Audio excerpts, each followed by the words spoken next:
Dan sama. Assalamualaikum warahmatullahi wabarakatuh. Waalaikumsalam.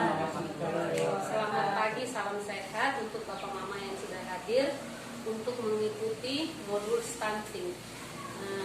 Baik, saya akan memperkenalkan nama saya. Nama saya Nuraini. Saya pendamping Kecamatan Takari, khususnya di Desa Tanini. Ya, baik Bapak Mama, sebelum kita memulai pembelajaran kita hari ini, mari kita yel-yel dulu. Mari kita yel-yel dulu.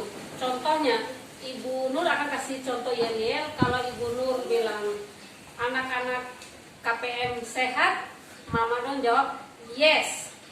Anak-anak KPM stunting, Mama Don jawab no. Paham? Paham. Ya. Mari kita mulai ya. Anak-anak KPM cerdas? Yes. Anak-anak KPM stunting? No. Baik, tepuk tangan Bapak Mama. Ya baik, hari ini kita akan mempelajari mengenai pemanfaatan bantuan sosial dalam pemenuhan kebutuhan anak usia dini dan ibu hamil.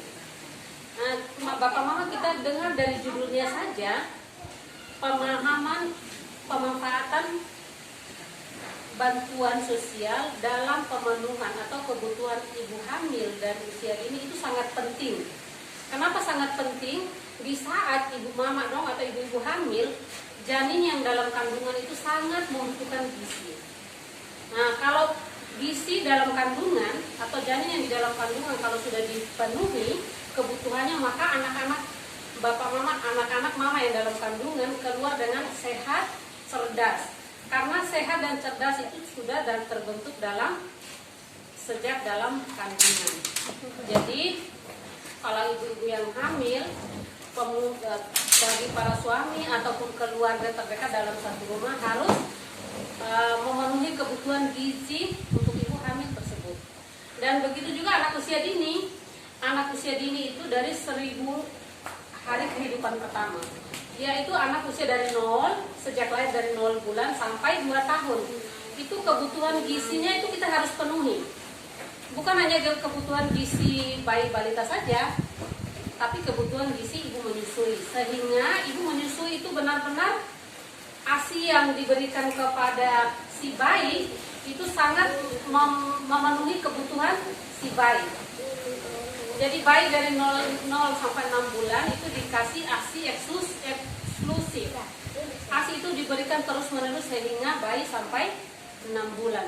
Dan setelah bayi 6 bulan baru diberikan makanan tambahan. Paham Bapak Mama yang hadir? Paham ya? Jadi pertemuan kali ini bukan hanya seolah-olah yang masih bisa hamil, yang masih usia produktif untuk hamil saja yang bisa ikut, tapi yang sudah menopause juga bisa ikut kegiatan ini. Karena bagi lansia juga mempunyai cucu di rumah untuk memberikan motivasi, memberikan asupan gizi yang baik untuk keluarganya di rumah nanti. Terus yang berikutnya ada banyak jenis bantuan yang Bapak Mama terima. Betul? Bantuan apa saja yang Bapak Mama terima? Bantuan apa? PKH. Di dalam PKH itu ada apa saja? Ada uang tunai. KKS Mama punya KKS yang warna merah yang biasa tarik uang ada? Ada. Nah, uang yang di dalam itu Mama dong bisa tarik di ATM. Di ATM ya. Nah, 3 bulan sekali di ATM, tarik di ATM. Uang itu untuk keperluan, lebih dikhususkan keperluan ibu hamil, anak usia dini, dan pendidikan. Kebutuhan itu Mama Bapak harus penuhi dulu.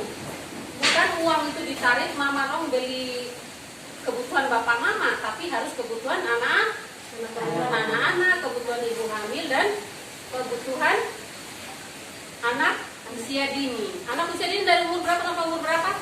Dari sejak lahir sampai umur 5 tahun. Itu harus kebutuhannya benar-benar dipenuhi. Terutama stunting. Stunting itu kita bisa selamatkan bagi anak-anak yang stunting, yang ukuran lilanya tidak cukup. itu akan kita akan dibawakan ke rumah sakit untuk dikontrol terutama gizinya, terutama kebersihannya, agar anak-anak itu tumbuh kembali, sehat kembali seperti anak-anak yang lain. Bapak Mama tahu apa itu stunting? Tidak tahu? Nah, stunting itu anaknya pendek, kurus.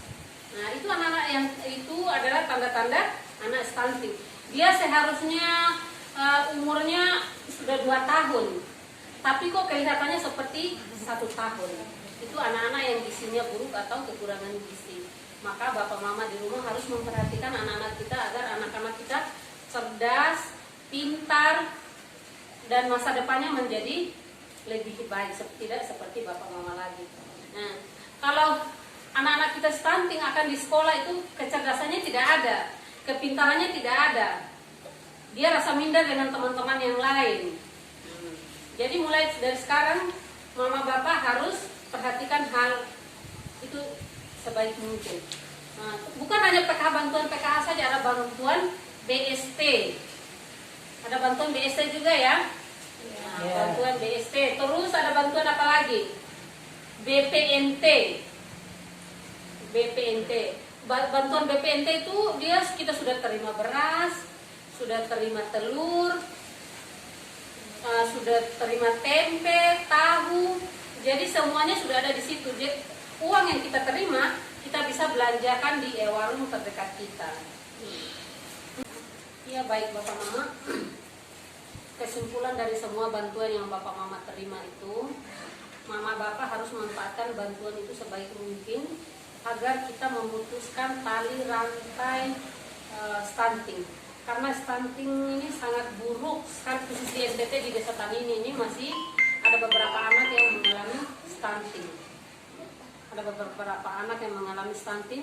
Kemungkinan Bapak Mama kurang perhatikan terhadap anak-anak kita di rumah, terutama kebersihan diri, kebersihan lingkungan, terus kebersihan di sekitar dalam rumah. Jadi setiap kali anak-anak kita makan, kita harus perhatikan dia punya bahan makanan yang kita berikan, alat-alat yang dipakai untuk makan dan alat-alat yang dipakai untuk masak, agar bahan-bahan yang kita masak atau kita berikan kepada anak-anak kita benar-benar sehat, jauh dari virus-virus atau kuman-kuman untuk masuk ke dalam bersama makanan, masuk ke dalam tubuh anak-anak kita. Dengan cara bagaimana agar virus itu tidak masuk tubuh anak-anak kita? Yang pertama mungkin sebelum makan kita harus cuci tangan. Sebelum makan kita harus cuci tangan. Kita benar-benar memperhatikan kebersihan untuk cuci tangan ini. Karena barang yang kita akan makan, kita akan memakai tangan.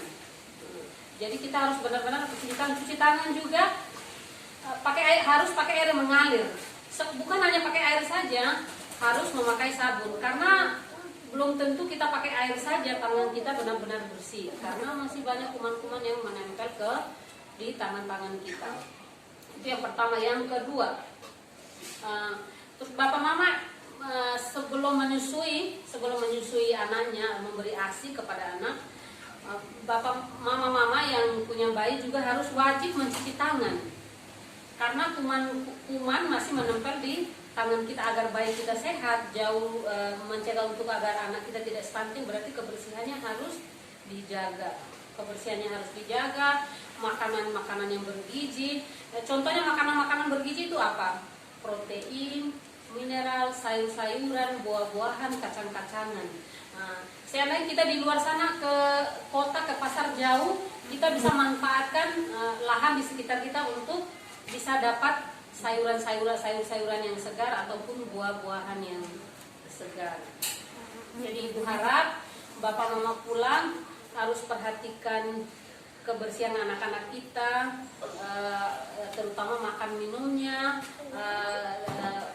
isi piringnya, minimal ada lauk pauk, ada protein, ada karbohidrat.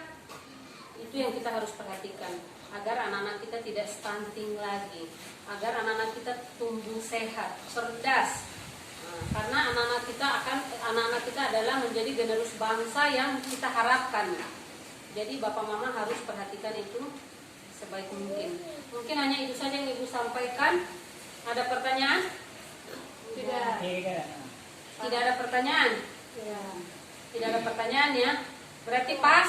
Nah, ibu harap ilmu yang ibu sampaikan ini mama bapak pulang praktekkan. Kalau ada yang hamil ataupun menyusui, ilmu ini bisa berbagi kepada mereka. Sekian dan terima kasih.